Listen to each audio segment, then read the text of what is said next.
Your general view at the moment is that economically we're sailing on pretty safe waters. Is that correct? I wouldn't say we're sailing on safe waters. What I would say is that at a time of great trouble, the ship TCI, if I call it that, is doing pretty well.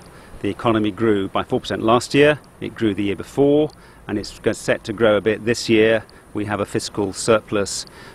The tourism sector is doing well. I'm not saying we're in any sense out of stormy waters. I'm just saying that the good ship TCI is not doing that badly.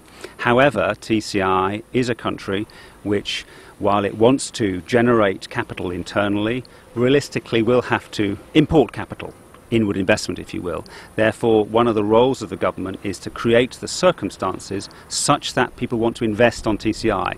That is, existing investors, be it Amaniara or Digicel or a hotel chain or even Mookie Dookie Pizza.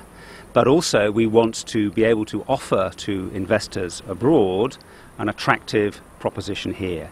Now, what the investment policy will say is that the key driver of investment attraction is the rule of law, law and order, a peaceful society, prosperity, predictable administration, honest administration, the ability to make money and keep it. Those are the key drivers which make a country successful. But we also recognise that here on TCI we may need to offer to investors some short-term concession to encourage them to get through their startup costs. Now, in the past, incentives, concessions were given to developers, often in a way that was untransparent or not beneficial to the people of TCI. So what the investment policy will say is, if you want to come to TCI and, for example, build a hotel, then we're willing to talk about some reduction in the taxes you pay on your startup costs, your capital costs. But we don't think that TCI should be in the business of offering permanent tax breaks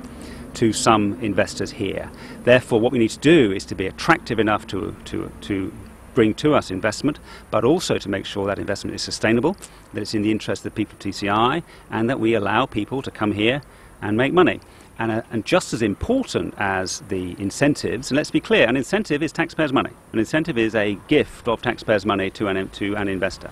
So to make that worthwhile, there must be good return for the taxpayer, but also what we can most of all do to make this an attractive destination for investors is stability, fiscal, good fiscal position, the rule of law, efficient rules honestly applied, and when an investor comes, that investor is efficiently and well treated by the government. How many major projects do you envisage will happen here in the next 15 months?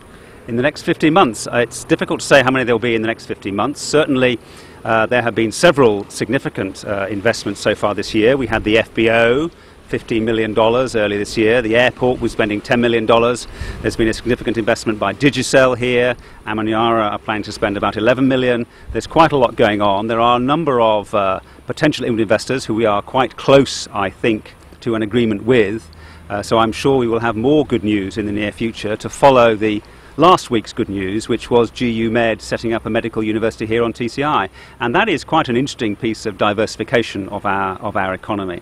But also we need to remember that investment is not just a hotel paid for from abroad. Investment is what the companies on this island do every day, every year to keep themselves going. So when Digicel invests $6 million here, that is as much of an investment as a hotel coming in. So I think what we're seeing is investors interested in TCI because we have got what my American friends call a value proposition. We really do.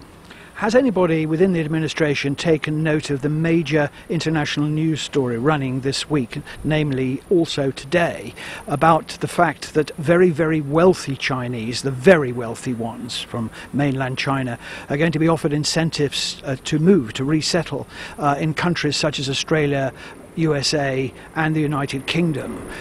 Surely TCI would be a destination, a dream destination for these people. Would this be a way for us to attract revenue and investment?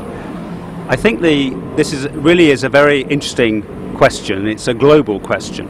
I know a number of countries have offered what in effect is economic citizenship. In other words, if you are willing to invest a certain sum of money, you can acquire citizenship.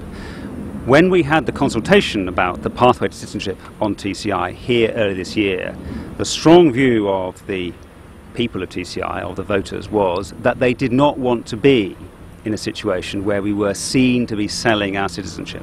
However, there are rules in the new legislation which permit people who want to invest in this country to have the right, as an investor, to live and work here with the investment. So I think there is scope for that, but I also believe that the discussion about who you attract to your country and how isn't one that you have one week and then close down. I don't see any reason why in future the issue of economic citizenship couldn't be discussed again here on TCI.